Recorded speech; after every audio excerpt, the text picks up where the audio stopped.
free-flowing attacking football with variations of 4-4-2 or 4-5-1. So if you look at his teams never play in one variation, they play in different variations, depending on what the Benin one team will bring on board to counter-attack his tactics. And the heartbeat of this team definitely is Nabila and then Benjamin Chivano, the great Olympic striker. Benjamin Chivano has sparkled under the limelight in some of the matches they've played. And you know, he's the captain of the team, and anything good will come through him. He's playing on the right wing. You have Nabi playing on the left wing, and then you have Sapon playing through the middle. So if you look at them, these three players, they don't play, they vary their tactics, they move in between the line. They switch positions, and that's what makes them difficult for a team to tame them. And you look at Lai with Ofori at the heart of the midfield with Mensah and Ayamba. Ayamba sparkled under the limelight in the first game. He created goals and he scored a beauty in the second half as well. So if you look at what he's bringing on board, he is someone that they can look up to carry threats and to carry most of the offensive movement into the attacking third of the Benin ones. Yeah, no doubt about it. The noise level has gone up just a little bit. I've seen Jerome Ochiri around. I will get a hold of Jerome in a bit. We'll go for a break in a second. But then before then, let's also talk about the fact that this competition obviously would mean that some of the top teams in the sub-region will be absent from the roll call when they line up for the competition proper. Yeah, you know, I think CAF is trying to get the best from each zone to represent in the AFCON proper, so that the best will play among themselves to get the better teams to go to the World Cup. So if you look at what they are doing here, yeah, it will be a pain that you now have countries like, let's say, Ghana, Benin, Nigeria, Cote d'Ivoire, Togo. All of them cannot go. It's the top three that will go to the AFCON proper. So if you want to be the best, you must play against the best, beat the best to be the best. So I second the idea of CAF. Yeah, you see the Black Starlets now warming up. And, you know, the good thing about this team is that, like Kingston would say, that any role given to any player, they are expected to do it. They're very flexible. They have some excellent players, but there are no standout stars as yet. And definitely he's trying to keep that away from them so that nobody thinks that he's a prima donna at this very early stage. Yeah, if you look at Joseph Nabi, Benjamin Chivano, you look at players like Enes Ofori, these are guys, you look at Nuruddin Mohamed, these are guys that have it in them to step up any day, play their normal game. And when the coach needs to make substitutions in the first game, we've seen that every time he makes substitutions, those substitutes strengthen the team. They don't weaken the team. So that is the strength of this team. It's an all-round team. And like Kingston basically believes that any player that he calls upon on any given day to play, they can step up and deliver because it's like a team game. And they have a system that he believes that every single player that he has selected for the competition will step into his philosophy and play to the best of the team. So basically what he has been sounding is every single player plays into his tactical formation and dispensation, and he believes that anyone that steps onto the pitch can deliver for him any given day. So that is the strength and the beauty of this under-17 side. There have been a number of recently announced changes by the FA, the various national teams. We've got under 15, under 16, under 17, under 20, under 18. You know, Okan Semenko has been given the youngsters the U16 as well, the U16.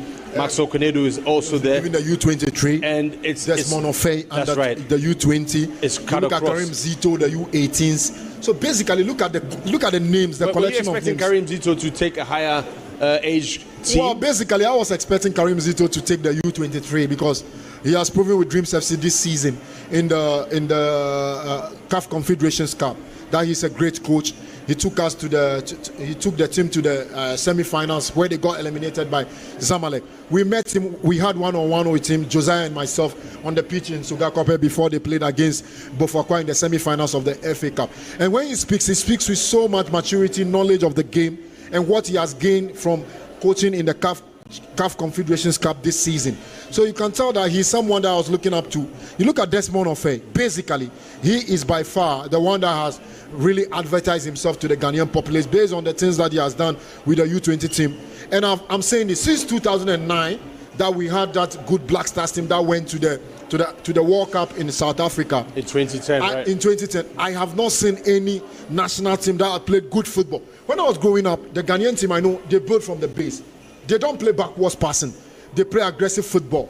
You were always attacking the penalty you didn't box. watch Germany 2006. 2006 is in the past. Anyway, but 2010 is also. I'm just joking. Let's go for a quick break. When we come back, we'll be talking to Jerome Autry. He's been, covering a lot of tournaments at various levels, and also an editor amongst his numerous titles and responsibilities. Let's go for a quick break. We'll count it now to the match at the top of the hour between the Black Starlets and the Baby Squirrels of Benin. We'll be back in just a minute.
Medina, amène la glacière d'eau ici là.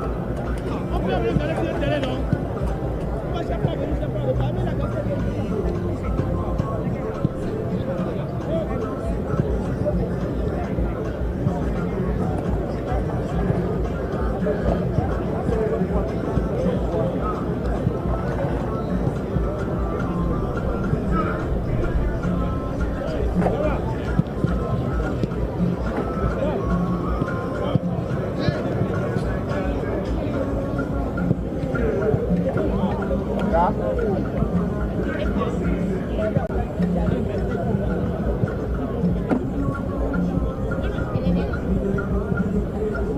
Baby, I'm unlucky again. Yeah, 3, say. Look up, my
right, welcome back. Thanks for joining us. It's the Black Starlets 2024 edition, hopefully, and for years to come, against the Baby Squirrels of Benin. Remember, the Beninois lost their opening game. Ghana thumped their opponents, the Ivory Coast, by a whooping 5-1. So most people assume that it will be a walkover, but as we know, it can be tricky. I've been joined here in the upper terrace, where we've got our little studio, by Jerome Otri. I'm sure you know him.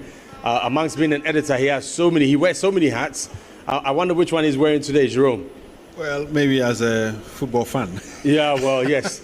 Congratulations on your new, should I say, project. Yeah, thank you. Yeah, tell us a bit about that. Okay, so the Presidential of Ghana is setting up a TV. In fact, there's a television station now. A lot of the churches in Ghana are going into the media, and the Presby Church now has a TV station, and I've been tasked to help manage the sports desk. Fantastic, awesome. Well, I hope you can hear me. The announcements have started, which means, we're closing down to kick off. But you've watched all the matches so far. What's your take? The standard, the quality? I think it's okay. I mean, typical West African football. You see the grit, you see the energy of the players, you see the enthusiasm that they bring to the field, and you can see also that if they are to continue on that tangent with a bit of improvement, the guys have a bright future. And I look forward to seeing some of them on the big stage in the next couple of years. Wouldn't it be great to see Ghana, Nigeria, Ivory Coast, and Burkina Faso just at the top of my head qualifying? But it's not going to be possible. That's, do you think it's a disadvantage? Yeah, it is. It is, and it's something we've been talking about, because gone are the years where you had some of these teams, all of them competing on merit and getting into the competition.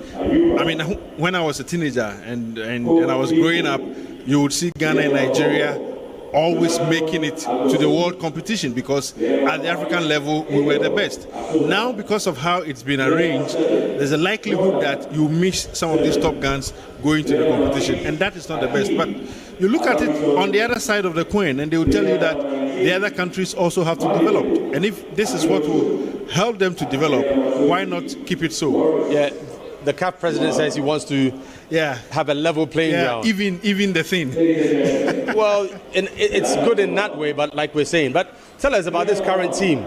Lai Kingston, are you impressed so far with what he's done? I want to go by the attitude he has shown. The team won 5-1, but from his commentaries I have watched, he was not happy. And people have said, why would you win 5-1 and still behave as if you lost? Mm-hmm. I like the mentality he has shown. He may be okay with the goals that were scored, but if the quality of play, if how you were able to perform in terms of what he taught his boys wasn't what he eventually had, then he has every right to complain. Because you see, today you might have scored 5 with poor quality. Mm-hmm. You might meet a team that will match you at a level that you cannot compete because your quality is not good. And that is why I side with Lai Kingston when he says that we won all right, but I'm not happy with the quality of performance my boys showed. And I think that should be the attitude. I like the enthusiasm he has shown. I like the energy he has shown. You can clearly see that he means well, and he needs our encouragement to get the team to play to the level he as coach wants. Clearly he's bringing that passion he had as a footballer to these kids. But as you said, when you were a kid, you used to watch the Black Starlets or Satellites, and there was this explosiveness about them. Yeah. Are we expecting too much? I mean, I think for those of us who saw the golden years, the golden years, maybe the expectations we have are too high, because we saw the Samuel Saikufos, we saw the Alex Opokus, Sebastian Barnes, and the rest. And I am always of the opinion that every generation and for those of us who saw the excellence of the Starlets in the 90s, I think we have to bring down our expectation and allow these boys to give us what they are truly made of, and then also judge them by what is the current trend. If we are not careful and we judge them by what we saw 30 years ago, we might be putting too much pressure on them. I mean, you saying 30 years ago brings me back that it has been, or even 40 years. Of course. When was the last time Ghana won it? So what are we playing now? We had, of course, the golden era of Coach Sam Ade. After Okuai, I remember, he started it. But now, what do we play? Or are we still finding our groove? I think we lost the plot a long time ago. And so far as we've not been able to make it to the world stage and perform as we did, we really need to find out what has gone wrong, because there have been years that we didn't even qualify. So we really need to take our time, find out what is wrong, and then when we're able to find out what is wrong, get the opportunity to compete, we compete to the best of our ability. We shouldn't rush. That's why I like what Lai Kingston has started. He has started on a good note, in the sense that we need to give ourselves time. Too many times we expect results in the immediacy, but that is not going to happen, because when you've been off the big stage for a long time, it truly means that there's something wrong with you. And from what I'm seeing, I think we are putting the building blocks together. With little time, maybe we'll come out well. I know we're here to talk about the Wafu and obviously the Black Starlets against Benin. But before Jerome goes, I have to ask him about what's happening this weekend. It's Kotoko Hearts again, in case you've forgotten. Just a couple of minutes on that big game at the Babayara Sports Stadium. Are we going to see another classic? The first game surprised all of us. It was better than we expected. I hope so, because the two teams are not doing well. The two teams are not performing to expectation. Someone was just telling me that look at the two teams on the league table. You can't find them where a few seasons ago you would have found them, either second or third or among the top four. Right. Now you have to stretch it to about 10th it's just or pride. 12 on the table before you can see either Hasubok or Kotoko. And that tells you what has happened to our football. People are saying that Hearts and Kotoko are deepened. That is true. I think the two clubs are not managed well. But we also have to pay attention to what the other so-called smaller clubs are doing. They are doing a lot of things right, and if you don't do things right, they will overtake you. Awesome. Thank you very much. And hopefully we'll be getting more of Jerome Autry during the competition, maybe later today, with the expectation that the Starlets would win. Let's go for another quick break, and then we'll count down to the kickoff, which is just at the top of the hour.